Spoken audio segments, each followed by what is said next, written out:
Hi, I'm Anthony O'Flynn. I'm here to assist you in transforming your inner landscape and support you on your journey of awakening. What is the eternal now? What is the significance of the now moment, the eternal now, in the ongoing paradigm shift in the awakening that we're currently experiencing on planet Earth?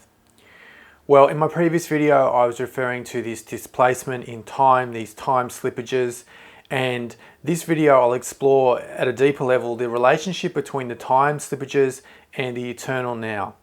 This is basically a state of presence. The two are actually occurring separately, but at the same time there is a direct relationship between the two.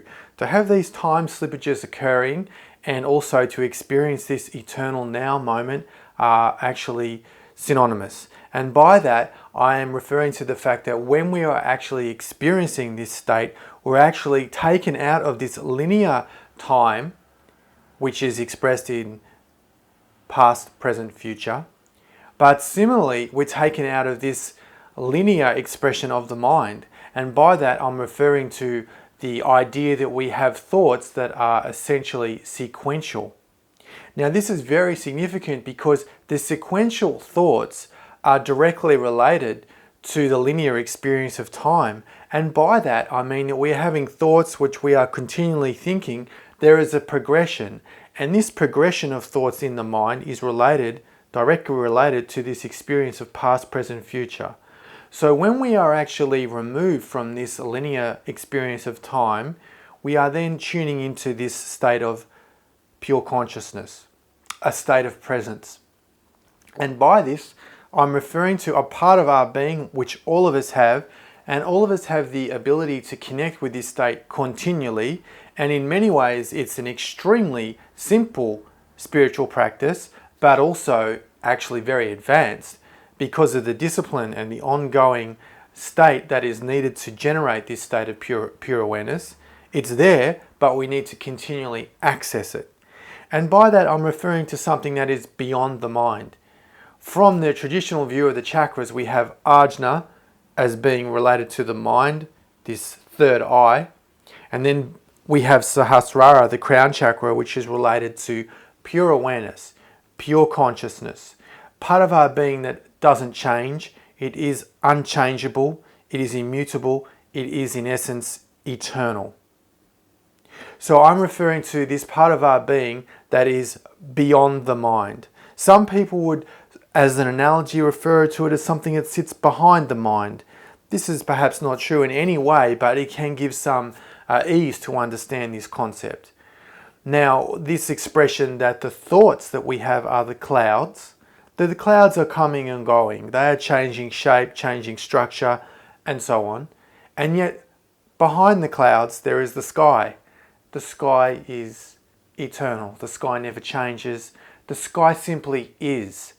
So when we connect with this eternal now, we're actually aligning with the present moment, which takes us out of this, sometimes this regret of the past and this fear or anxiety of the future, and simply funnels us into this moment where we have the ability to act and to experience life in its fullness.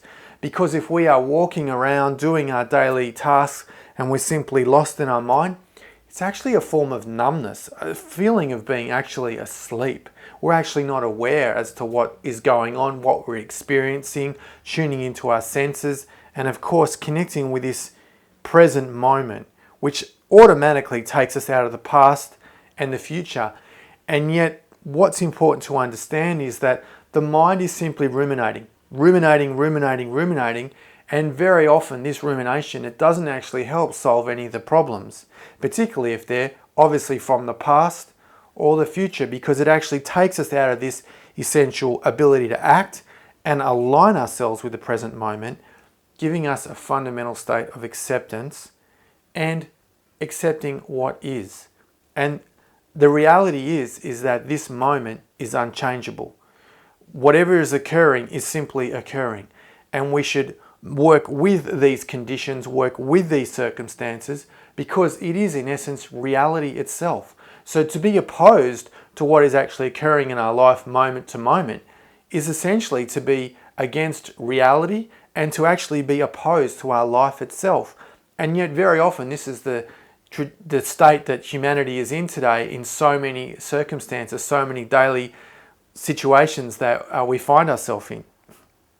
So this state of displacement, of the paradigm shift to be aligned, this time displacement to be aligned with the present moment, is very, very important in this transformation of our consciousness.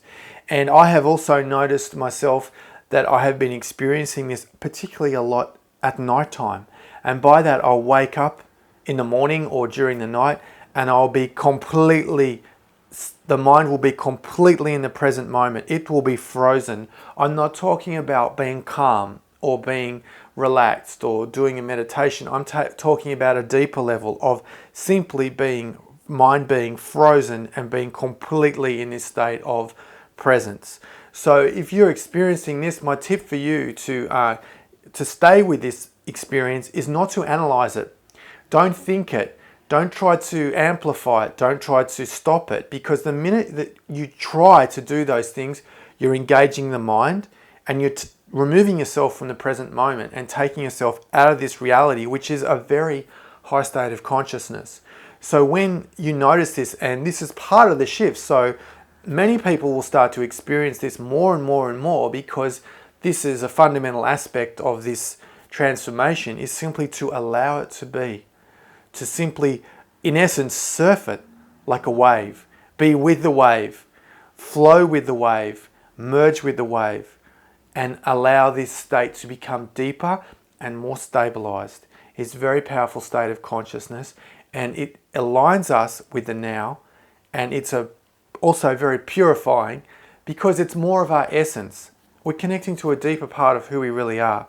The mind has its functions, it's very useful, it has certain applications, but when we connect with the now, we're actually connecting to this state which we can call the observer, the witness consciousness, the true I, which is a deeper essence of our being, which in this way transcends the mind, and it actually lessens our attachment or our relationship, or transforms our relationship with the ego, because it's more of the essence of our being. So this state of the now, coming through the upper chakras, particularly Sahasrara, crown chakra, and this ability to connect with the now constantly in our daily actions, even if we don't have a lot of time for spiritual practice, we're busy with our commitments, with our responsibilities, tune into the now, be part of the now, be the observer, be the witness, be the watcher. It's in essence this eternal witness, this pure consciousness, this pure awareness that is the solution to many of our problems if we're having suffering from these mental landscapes that we create and we actually fuel. And in this way we can see that in some ways we're actually attached to our suffering.